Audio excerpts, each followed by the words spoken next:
right. Hello, everybody. Today we are talking about tilings, and in particular, ways that you can modify tilings in order to create new patterns. So I've got my master document of a whole bunch of different tilings, and we're going to go through and take a look at what works, what doesn't, when it comes to these tilings used for origami tessellations, and how we can use basically some math tricks to make new tilings. So first off, let's take a look at the uniform tilings. So this is a tiling of squares. It is composed entirely, so you can think of it as the individual squares themselves, or you can think of it as the lines of the tiling breaks that happen to have squares between them. And where these lines meet, there's always 4 squares to a corner. And that's important because it means that I can take a subset of these squares and color them red, and you see all of the red squares are touching on the side only white squares. All of the white squares are touching only red squares. That's a property called two-colorability. And that's a property that we don't have when it comes to the hexagons, because with these hexagons, if I pick this one to be red, then none of the ones around it can be red. But they can't all be white either because they're touching each other. So the one in the middle, and we're going to real quick make all of them white first so I can click on the individual ones more cleanly. Okay, so if that one's red, and these 3 can't all be white, so let's say that one has to be green, for example. And then we can continue adding more red hexagons. That is a 3-colorable tiling. I cannot color it with only 2 colors where each color of shape is never touching the same color of shape. Just can't do it with 2 colors. So that's why we don't typically see this tiling. There are some tricks like isoarea twists and compound twists where some pleats in a twist act like they're right-handed and others act left-handed. But that's a topic for another day, how to make things work in the hexagon tiling. But then we come back to another of our platonic tilings, which is, and I should mention that the reason why we're not able to get 2 colors to color this is because there are 3 shapes coming together at each corner. There's 3 shapes at a corner, there needs to be 3 colors. If there's an even number of shapes at the corner, you can do it in 2 colors. So with these triangles, I can go in and say, okay, there are 6 triangles at every corner, and I can go and pick out all of my triangles to turn red.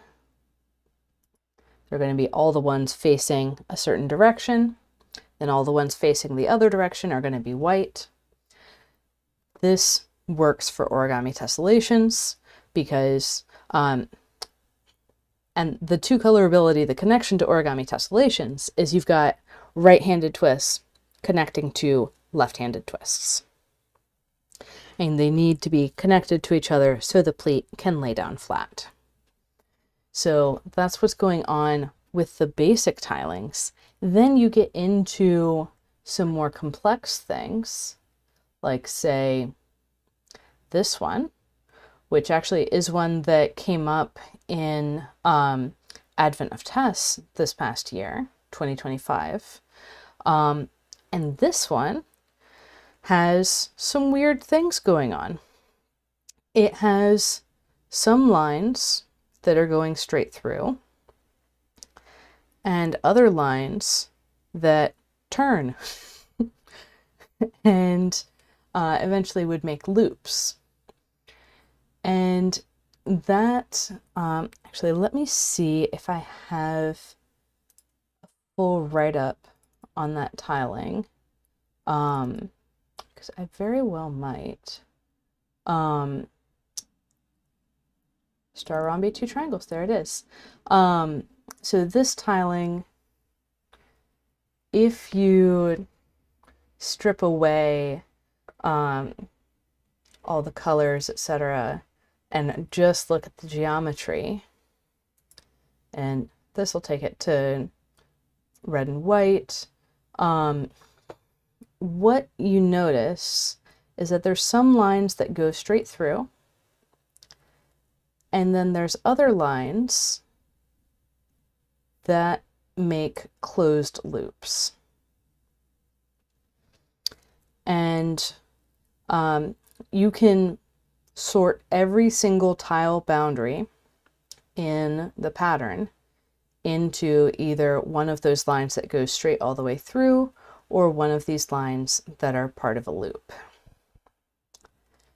And we'll take a quick look at why that is. So this pattern we've seen can be colored with two colors, but this one, a pattern of just rhombus twists, even though it has 6 points coming together in the middle, it has those three shapes at a corner in other places, and therefore cannot be colored with two colors. So you'll never see this tiling used unless the pleats between the twists are going to be 3D. And likewise, another failure mode, we cannot have corners of some shapes in the middle of edges of another. So this is another example that does not work. However, if you start with a valid tiling and you add straight lines all the way through, like this one, for example, adds straight lines on the diagonal all the way through, you get a valid tiling. And you can do that in multiple different ways. This one adds straight lines in every other diagonal, and then the remaining diagonals have lines added in the opposite direction. You wouldn't even have to add the lines in the opposite direction, which is probably in here somewhere, but I don't see it. Oh, right there. So you can add these lines at whatever spacing you like, and that's still going to result in a good tiling. You can use different spacings for different directions. Doesn't matter, it's going to be a good tiling. And you can even add these lines in zigzags. So there's 3 types of things. And so far I've just shown you lines that go straight all the way through. You can also do zigzags that continue forever. And you can do loops. So loops that come back and close like we saw in the star rhombi and two triangles tiling. So in this tiling, we've got our background of squares, and then we have these diagonal loops that are added. And this actually creates a really cool opportunity because That particular pattern actually is one that we explored in Tessellation Academy. And it turns out that you can use that tiling to create a pattern like this that has the same swirl structure on both sides of the paper, which I find really fascinating. And so I wouldn't have come across this origami tessellation without the background of knowing that this tiling was possible, that I was trying to find these squares with 4 right triangles around them, and then a second position of squares with right triangles around it, and a space between them with 4 right triangles in a position of 2-fold rotational symmetry. If I didn't know to look for that, there's no way that we would have found this pattern. And that's where playing with the tilings is really helpful in figuring out new and exciting origami tessellations. And yeah, you can add those loops in any way you want. You can even make heart shapes with it. That is absolutely not going to turn out to make heart shapes in the actual pattern, but it's funny to think about. And you can add those heart shapes in whatever structure you like, as long as your new boundaries are creating shapes that you can use with origami tessellations. Then, by which I mean convex shapes. So convex shapes don't have any dents in them,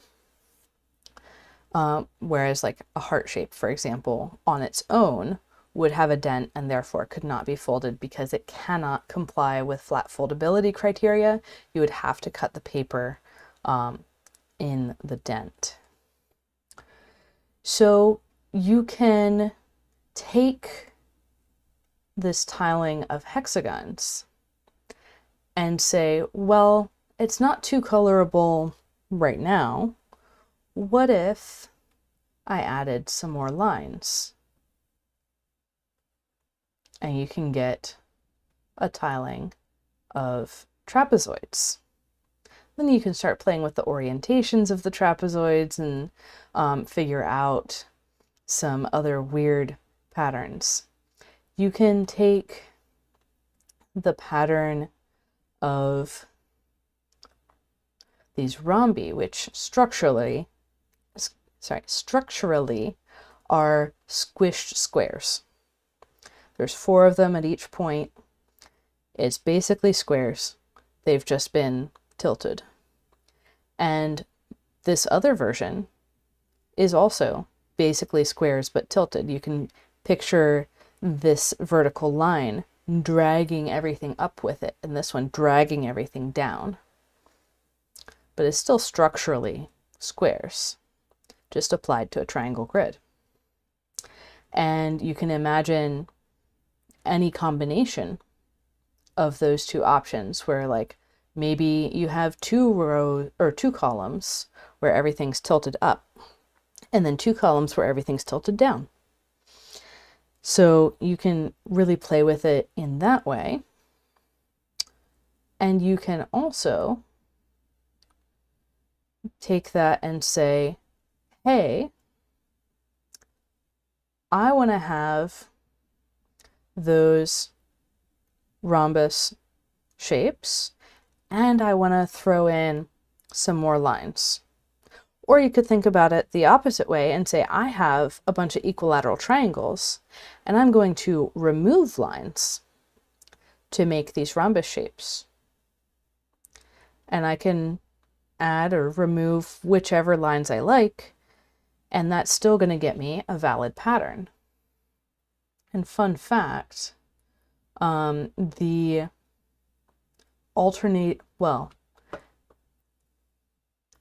this pattern here, you could think of as removing this line and this line in all three directions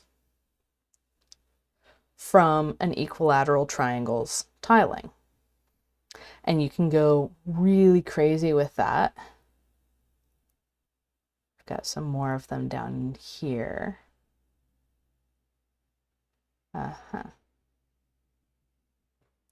So these patterns that can be made by removing select lines from the equilateral triangle's tiling. This one you see removing these lines through the middle and then keeping 1, 2, 3, or 1, 2, 3, 4 lines and then removing the next one.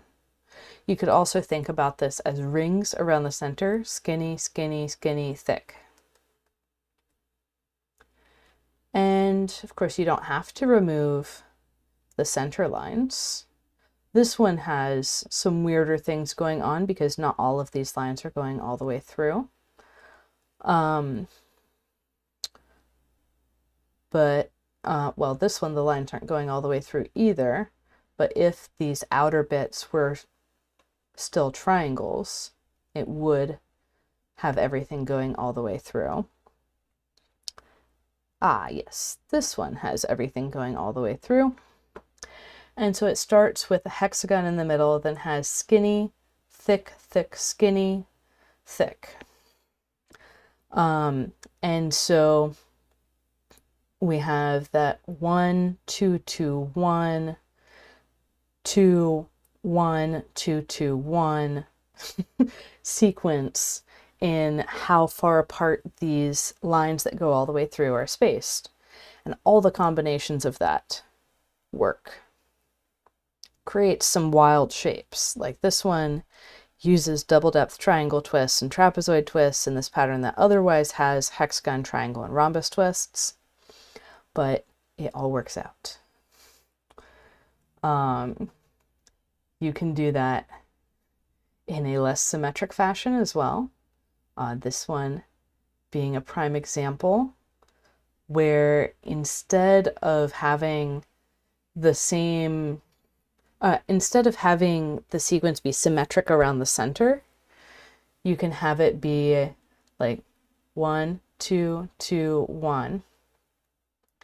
And it's, yeah, I've got a 2, 2, 1, 2, 2, 1, 2, 2, 1.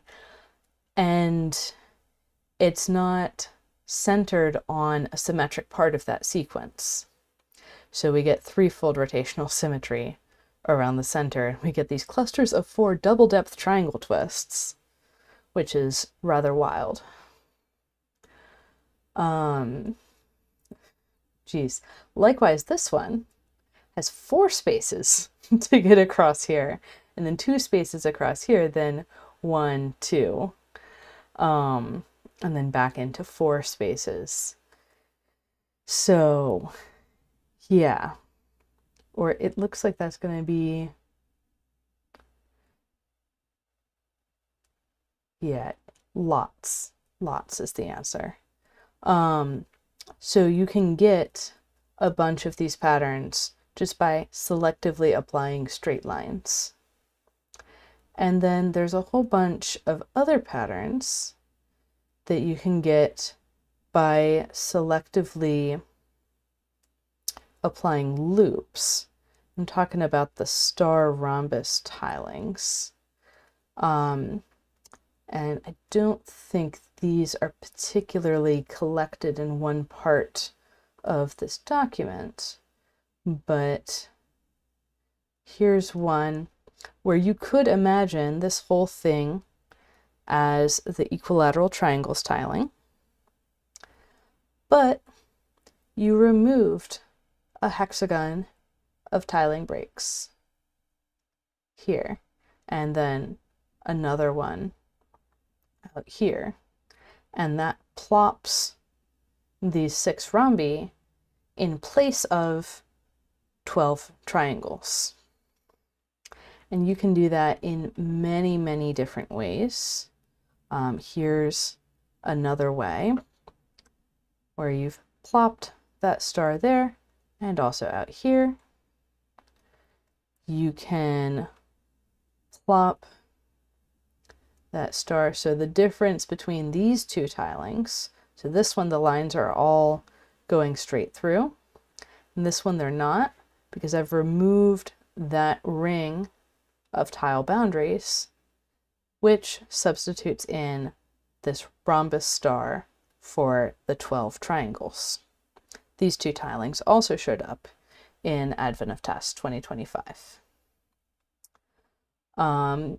There's more patterns that have those features here.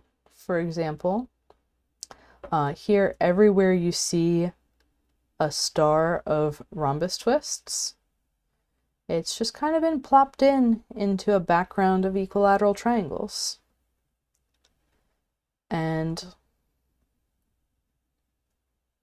this one is a little more complicated.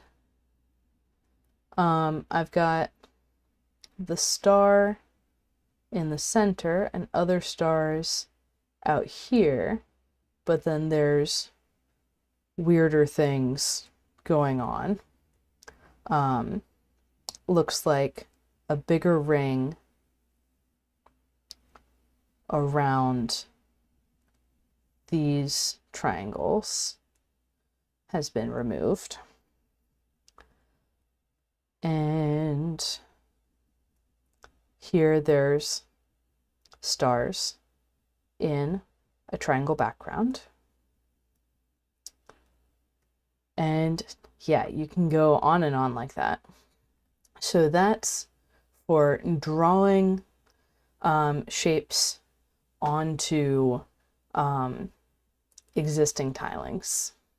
So these moves of adding or removing straight lines, squiggly lines, loops of tile boundaries, these are all drawing on existing tilings, modifying existing tilings. And there's one more move that I want to show. And I'm going to go back into my tilings folder, looking at another full diagram of the hex-rhomb tri-rhomb tiling. So this tiling has hexagons in the middle, surrounded by rhombus twists that function as positions of symmetry for the shapes, and with triangle twists in the gaps. But there's all kinds of ways that you can stretch this tiling. You can make all of the rhombus twists double depth. You can make them double depth in a different orientation, where the hexagons get bigger instead of the triangles getting bigger. You can do that in a less symmetric way. You can make those, yeah, you can kind of do both, where you make everything mixed depth, and then some of them you go further and make them double depth, and then you can have these mixed depth hexagons further out. You can do that in a different orientation, where you're like selectively making some of them mixed depth and keeping others single depth, and still you get these mixed depth twists. And in each of these cases, there is a network that the stretching is acting on. And the network might not touch a particular twist, in which case it doesn't change in size. It might go straight through a twist, in which case only one direction changes in size.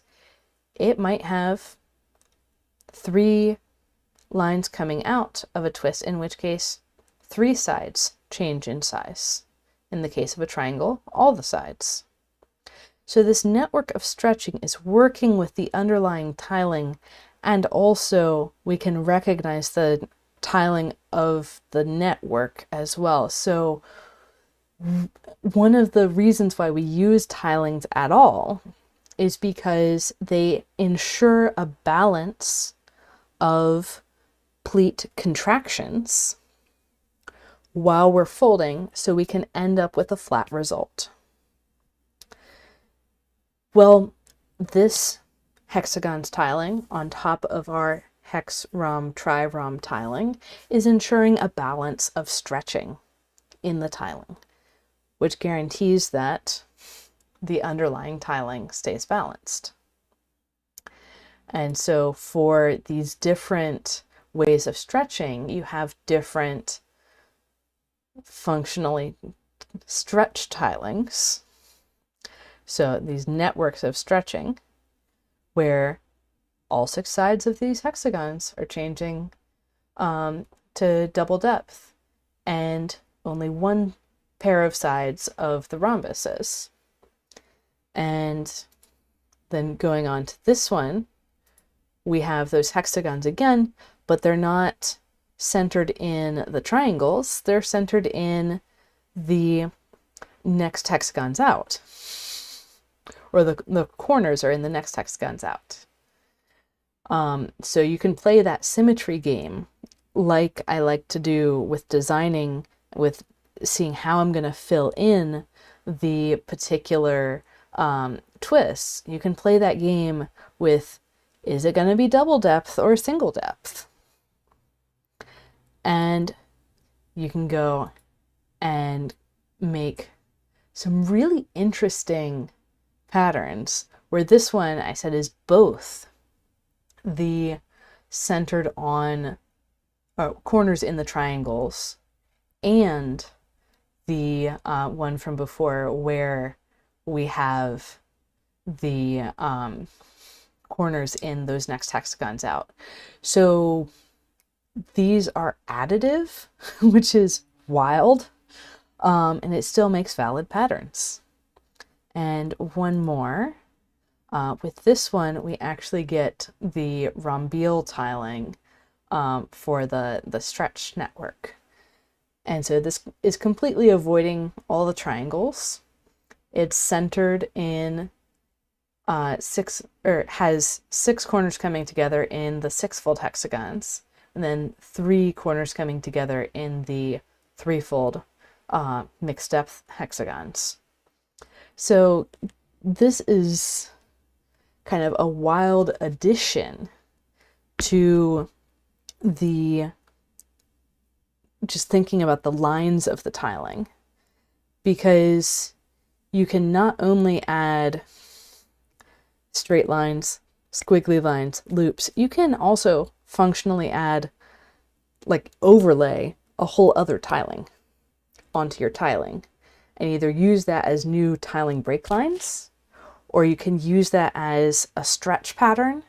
And granted, not all of them will always work out, but if you pick the symmetries appropriately, you can get some really wild results. So I've got my eyes on the chat. I'm happy to answer questions if y'all have any. I know this is a lot of information to digest all at once. So let me go and bring up some examples of tessellations that I've designed in the hex-rom, tri-rom tiling with these different options. So this option was actually fairly well known before I started designing. So some of these are rediscoveries of existing patterns, mostly by like Peter Keller and Joel Cooper. But this one, for example, we came up with in Tessellation Academy the other month, and we learned that when you space things further out, you change the size of the triangle twist in this stretched out version of the tiling, just like you do in the regular version, which is really interesting. And then this extension, I don't have any designs yet. This extension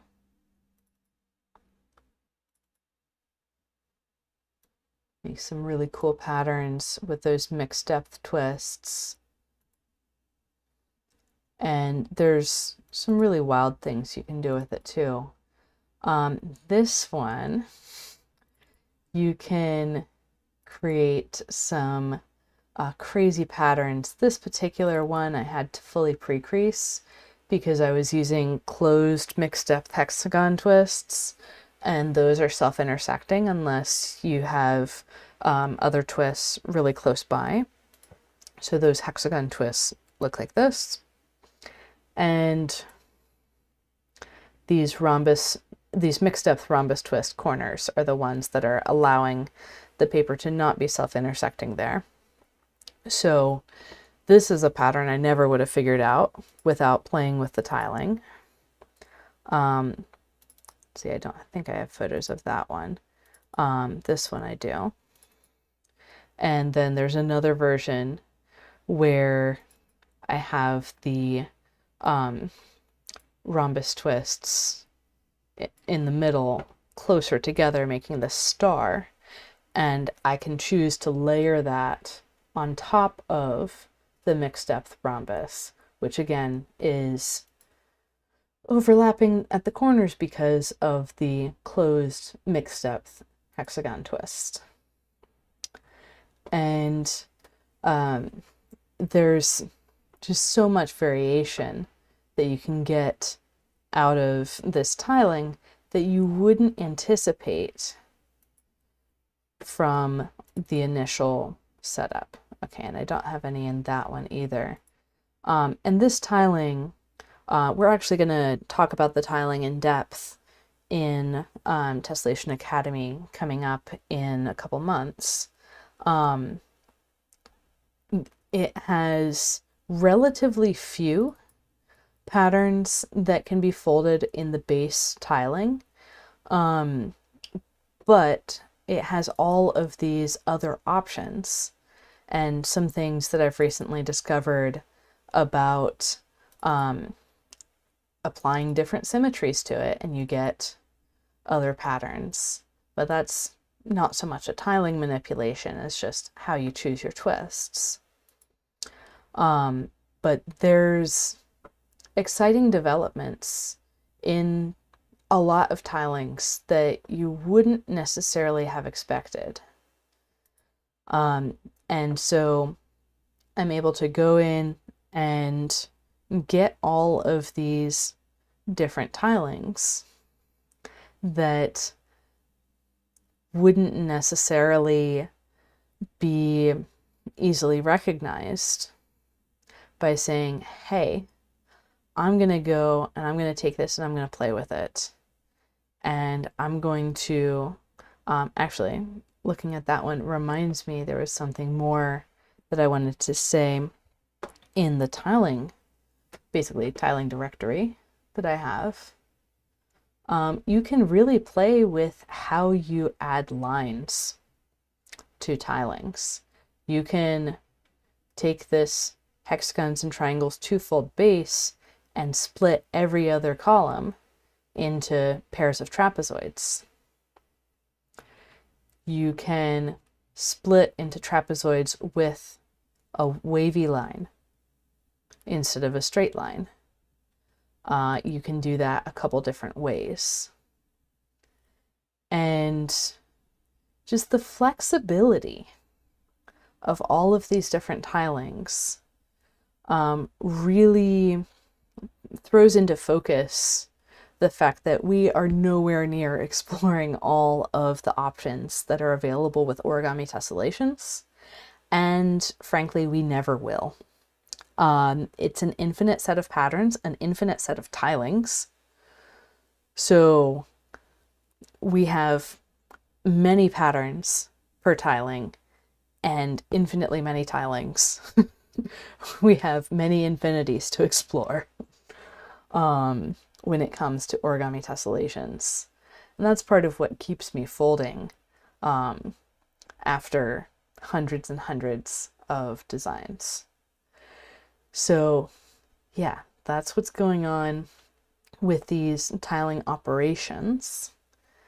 And there's so much more to explore than I could possibly explore in a lifetime. That's part of why I'm so focused on helping more people to learn to design origami tessellations. So I can see some of these other options that I just don't have time to explore myself. So one other example of stretching in a pattern, you could have all of these rhombus shapes, or parallelograms technically here, you could have them all be squished down as rhombuses and have that be a single depth triangle.